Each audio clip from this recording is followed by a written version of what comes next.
Hey dudes, what is going on? It is Kyoto Crank here, or Michael as you might know me.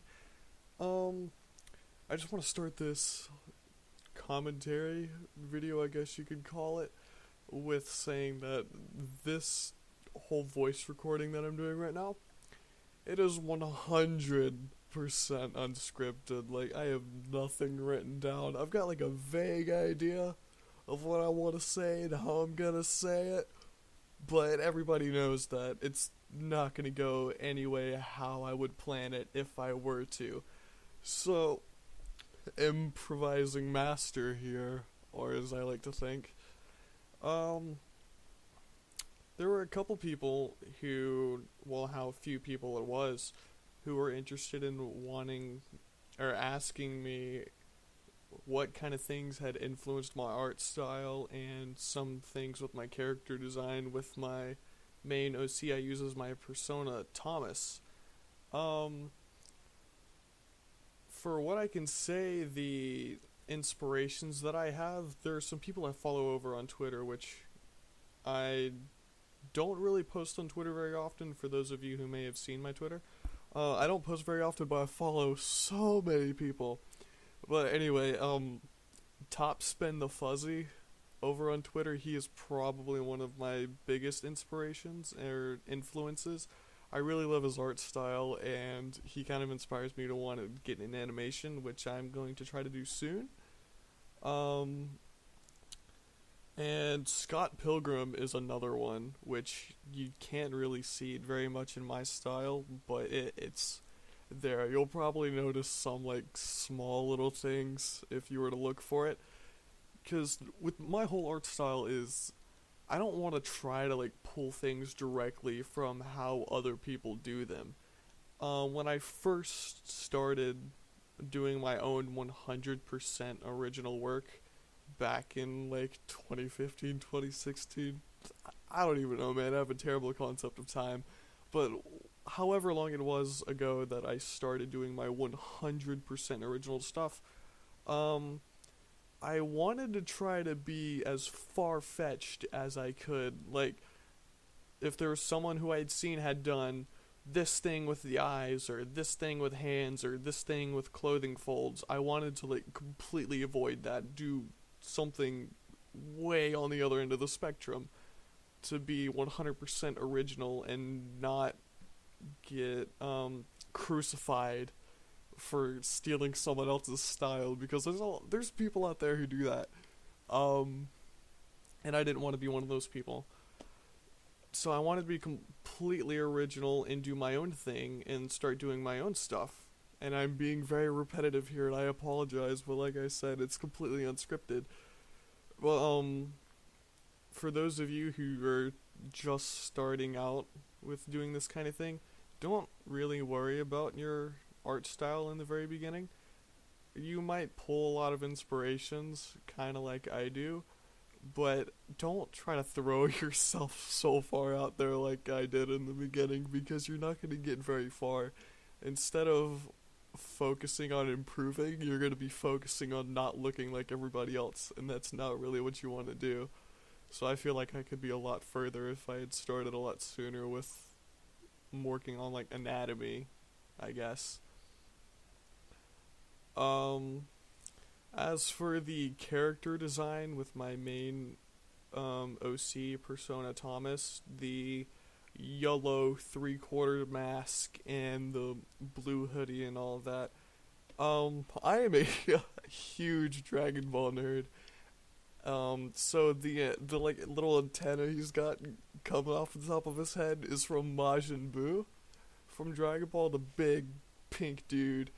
Um, yeah, I don't know why of all the characters I chose to pull something from, it would be Majin Buu.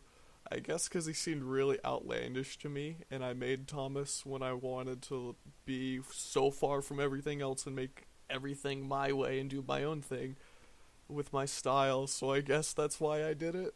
Honestly, I don't have that much of an idea of why it is the way it is, but it's like his mask is kind of like with a little antenna, like Majin Buu's head and Harley Quinn's like mask hat thing. had a love child, I guess.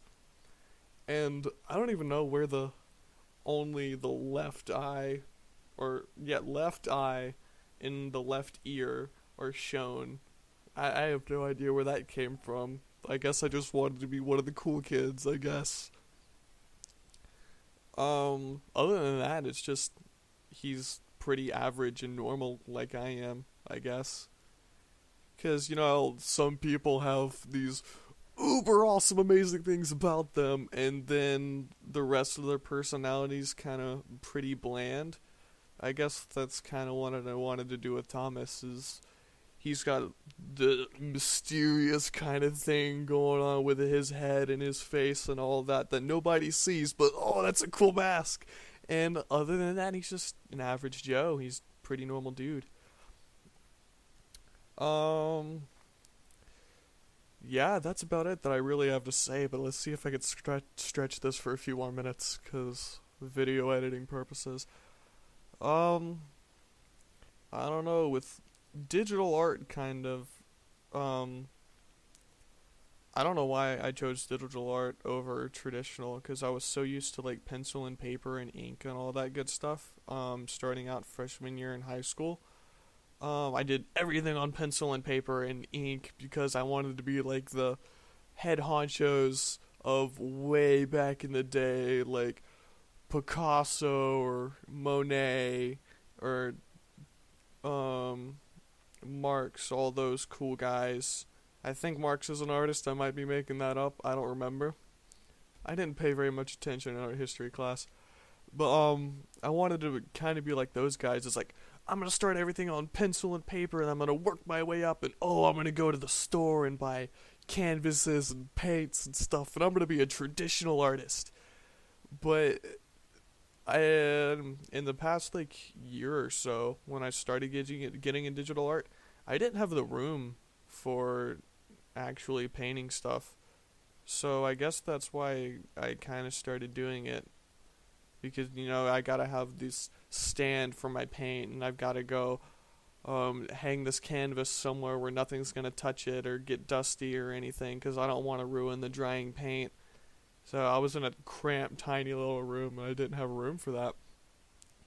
But, I've got room to sit on my bed with a laptop and this drawing tablet I got for Christmas, which I still use to this day. I've had the thing for 2 years, and it's working out pretty good for me.